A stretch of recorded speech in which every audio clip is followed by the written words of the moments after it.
What are you guys doing out here today? We are selling Girl Scout cookies to people. And what do you do with the money after you get it? We use it for trips and other things. During the year? Yeah. And how many girls are in your group? About 10. Wow, that's a good number. Yeah. Super, super. And how about you? What? How many boxes of cookies have you sold?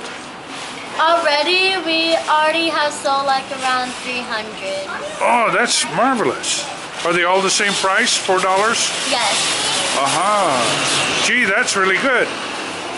And when you go on trips, where do you go? Well, this end of the year trip, we're going camping. And Where were you going camping? like around San Diego, I think. Oh, or Catalina, they have a big camp. Oh no, that's Boy Scouts. That's the Girl Scouts. Sorry. But we're girls. Now I know. Okay. Good. So down near San Diego or someplace you go camping? And for how long? A weekend or? Around there. Oh yeah, a couple nights. Good. Sure. First item A, Masten Space System and a marketing agreement. I approached Masten Space Systems to see if I could purchase a ride on their current rocket from Mojave, returning to Mojave, for the purpose of installing a video system to take a video with the rocket plume leaving a pad with the Mojave logo on the ground, returning to another pad with the Mojave logo, and in the meantime flying over the airport and panning the flight line and get a panoramic view of the airfield to create less something on the order of a 1-minute video. And I asked them what the price would be. Well, they told me the price of flying that rocket, and I was frankly pretty surprised. It's pretty expensive. But then again, I had no history, no reference of what that would be. So I said, okay, give me a price. I want to know if we can afford it. And they came back and they said, we will piggyback this on another flight opportunities flight, which is a hired flight, and similar to what John has done with NASA. And they gave me a price of $25,000. And I'd like to do that. We are typically buy a video once a year. That's about the price we pay to have a professional video. I could take this video, bolt it on the front end of a talk, because I'm doing a lot of talks. I've never seen somebody show up at any of these conferences with a video shot from a rocket at their facility. And it has the proper sizzle to me. And here's what happened today. For those of you who don't know John Kelly, I'm going to introduce him in a minute. This is John Kelly. This is a NASA executive, joined us for a year under an executive intern program from NASA. I turned to John today and I said, you ever done this? He said, I did. He said, it was really cool having that at a conference. I said, what'd you pay for it? It's more than what you're asking for. It's competition sensitive, but it's many times more than what you're asking. Was it in the order of $1 million? The entire program is, yes. Yeah. And so the original price I received was in excess of $50,000 if we were to pay for a short flight.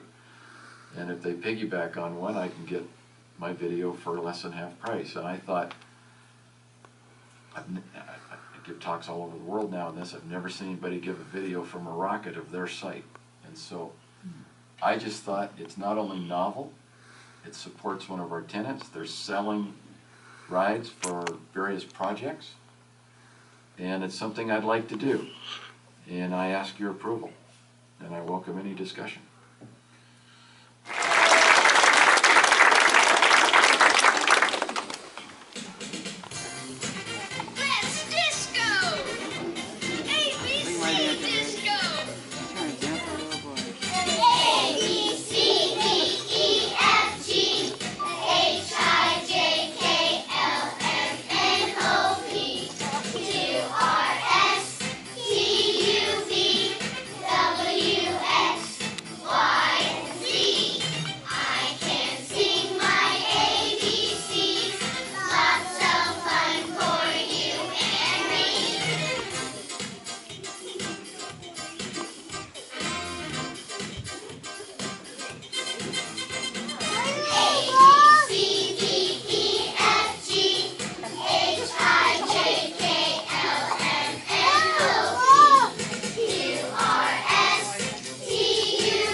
first shared governance committee meeting.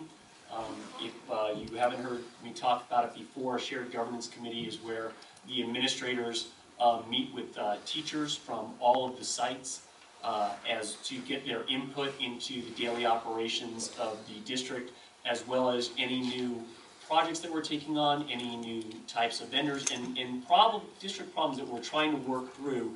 It gives the opportunity for teachers at every site to have direct communication with the administrators that are making the decisions, and those teachers are kind of, their responsibility is to go back to their sites and talk to the other teachers and make sure that what we're doing is communicated and get everybody's opinion and share it with the administration. And the first meeting went very well, and we're looking forward to the second meeting, which should be in the next couple of weeks, and things are moving along. That's it. Great. Thank you, sir. Board members. To give you this is a diagram that Dan shows you frequently, and it shows you the blue line that's indicated right in here. This is where we are at today. This blue line here is kind of the average, this being a wet year, and this being last year. As you can see, we did really well in the beginning, and then since about January, we've taken a hard turn to the right, and we're getting closer to an average year as opposed to a wet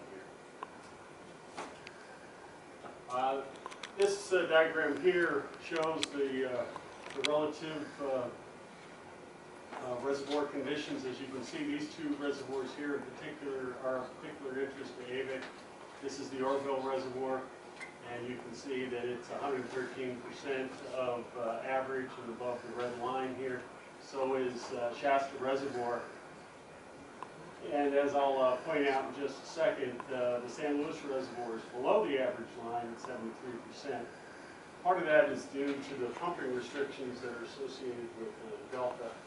And there was an operations call last week where the Delta smelt take was had increased to the concern level, which is 75% of the annual level of the Delta smelt take. What that means is that the pumps that pump the water out of the Delta and move it into the San Luis Reservoir have to be cut back, and they continue to be cut back. To give you an idea of what impact that has on the water supply for December, that was 170,000 acre-feet, and it was another 200 and something acre-feet for January. So that adds up to almost 450,000 acre-feet of water that under other conditions would have been available. And you can see that some of this supply that's in here would be over in here if the pumps were able to operate as they as they were intended before the environmental concerns were brought forth. So that shows the difficulty in the plumbing that we have at the Delta, where water is actually lost to the ocean instead of